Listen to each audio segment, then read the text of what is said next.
বাংলাদেশে আমরা যেমন বৈশাখে কালবৈশাখীর সময় অনেক আম কুড়িয়ে থাকি।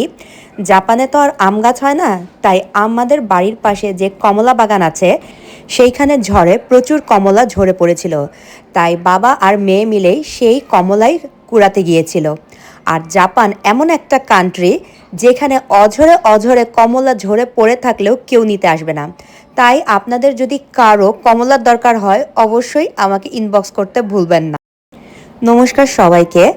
দিনটা ছিল 11ই জানুয়ারি, রবিবার। বিকালের দিকে এই কমলা কুড়ানোর পরেই প্রচুর পাতে এই তুষার ঝড় শুরু হয়েছিল। আর এত সুন্দর তুষার ঝড় দেখে আমি ভিডিও করার লোভ সামলাতে পারলাম না।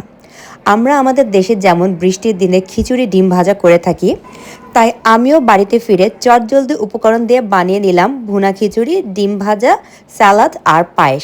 আর সাথে ছেড়েছিলাম একটা মুভি। আর খাওয়ার পরে মনে হলো যে এখন একটু বাইরে গিয়ে দেখা যাক কী পরিবেশ। আর বাইরে গিয়েই দেখি এই বরফের বিশাল একটা স্তূপ, একটা পুর পড়ে রয়েছে। আর ওপরে যেহেতু পূর্ণিমা ছিল, পূর্ণিমার আলোতে এই সাদা শুভ্র তুষারগুলো খুবই রিফ্লেক্ট করছিল।